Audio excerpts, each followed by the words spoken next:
مومن جن 6 باتوں پہ ایمان رکھتا ہے ان میں سے ایک آخرت کا دن بھی ہے، جس کے بارے میں وہ یقین رکھتا ہے کہ اسے اس دنیا فانی سے ایک نہ ایک دن چلے جانا ہے، ایک نہ ایک دن کوچ کر ہی جانا ہے اور اللہ کے دربار میں پیش ہونا ہے، جہاں پر اس کا پورا حساب لیا جائے گا، جہاں پر اس کو پوری جزا دی جائے گی۔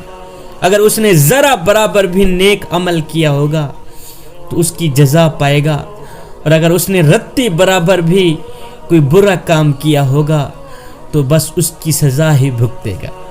بس اس سوچ کی بنیاد پر یہ شخص دنیا کو دار فانی اور آخرت کو دار البقا سمجھتا ہے اور اس کو آباد کرنے کے لیے ہر قسم کی کوشش کرتا ہے۔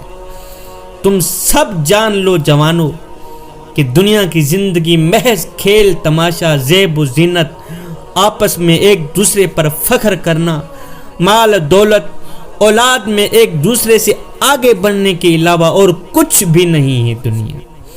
دنیا کی مثال تو اس بارش کی سی ہے جس کے اگنے والی فصل کسانوں کو خوش کر دیتی ہے، پھر وہ پک کر زرد ہو جاتی ہے، پھر آہستہ چور چور ہو کر ختم ہو جاتی ہے۔ یہ ہے دنیا کی مثال۔ میرے حضور علیہ الصلوۃ والسلام نے فرمایا، عقل مند آدمی ہے وہ، عقل مند انسان ہے وہ جس نے اپنے نفس کو قابو میں رکھا اور ایسے اعمال کیے، ایسے کام کیے جس کا فائدہ اسے موت کے بعد ملا۔ حضرت انسان ہمیشہ یہ کہتا ہے، بلکہ کہتا رہتا ہے کہ یہ میرا مال، یہ میرا مال ہے، وہ بھی میرا مال ہے، یہ سب میرا ہی مال ہے، حالانکہ سوائے 3 چیزوں کی کوئی بھی اس کا مال نہیں۔ ایک، جو کچھ کھا کر اس نے ختم کر دیا، دوسرا جو کچھ پہن کر اس نے بوسیدہ کر دیا، تیسرا جو کچھ اچھا یا برا عمل کر کے توشہ آخرت تیار کر لیا، بس یہی اس کا مال ہے، کیونکہ اس کی جزا یا سزا اس کو آخرت میں ہی ملنے والی۔ اگر انسان کے پاس سونے کی 2 وادیاں بھی ہوں پھر بھی اس کی چاہت ہوگی کہ کاش اسے تیسری وادی بھی مل جائے۔ انسان کے پیٹ کو سوائے قبر کی مٹی کی اور کوئی چیز نہیں بھر سکتی۔ جوان، دنیا میں صرف موت ہی ایک ایسی اٹل حقیقت ہے جس کو ہر انسان تسلیم کرتا ہے اور جس میں اختلاف کی کوئی گنجائش ہی نہیں۔ کافر تو اسے اپنی زندگی کا اختتام سمجھتا ہے، کافر جو ہوتا ہے نا، وہ موت کو اپنی زندگی کا اختتام سمجھتا ہے، جبکہ مسلمان اسے آخرت کی زندگی میں داخل ہونے کا دروازہ اور رب کی بارگاہ میں حاضر ہونے اور اپنے اعمال کی جزا یا سزا پانے کا ایک ذریعہ سمجھتا ہے۔ موت، فرمان باری تعالی ہے کہ ہر متنفس کو موت کا مزہ چکھنا ہی چکھنا ہے، ہر شخص کو موت کا ذائقہ چکھنا ہی چکھنا ہے، اور تم کو قیامت کے دن تمہارے اعمال کا پورا بدلہ دیا جائے گا۔ دنیا میں کوئی ایسی پناہ گاہ نہیں جو انسان کی موت سے حفاظت کر سکے۔ اہل دنیا نے ہر بیماری کے علاج کے متعلق کافی پیش و رفت کی ہے، لیکن موت کے سامنے سب بے بس ہی بے بس۔ تم کہیں بھی رہو جوانو، موت تو تمہیں آ کر ہی رہے گی، خواہ مضبوط سے مضبوط قلعوں میں بھی جا کے رہو، چھپ جاؤ دنیا کی کسی بھی کونے میں، موت آ کر ہی رہے۔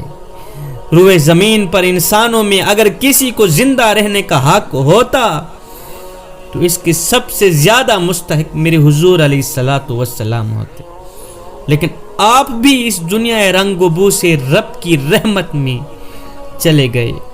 اس لیے حضور علیہ الصلوۃ والسلام نے حضرت عبداللہ بن عمر کو نصیحت کرتے ہوئے فرمایا کہ دنیا میں اس طرح رہو جیسے تم اجنبی ہو یا مسافر ہو، صبح کرو تو شام کا انتظار نہ کرو، شام کرو تو صبح کا انتظار نہ کرو۔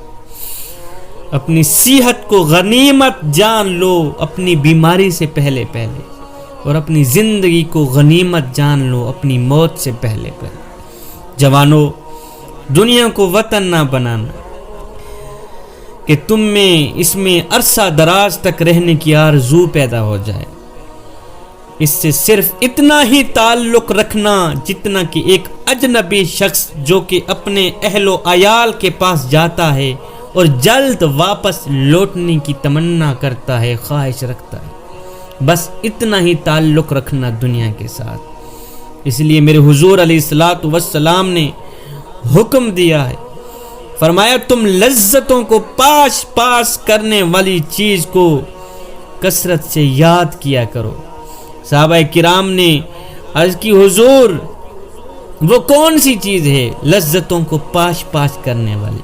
میرے حضور علیہ السلام نے فرمایا وہ موت ہے، موت کو کثرت سے یاد کیا کرو۔ فرمایا تم قبرستان کی بار بار زیارت کیا کرو، اس لیے کہ یہ عمل تمہیں موت کی یاد دلاتا ہے۔ اور حقیقت بھی یہی ہے جوانوں کہ انسان کو عبرت حاصل کرنے کے لیے قبرستان سے بہتر اور کوئی بھی جگہ نہیں ہے۔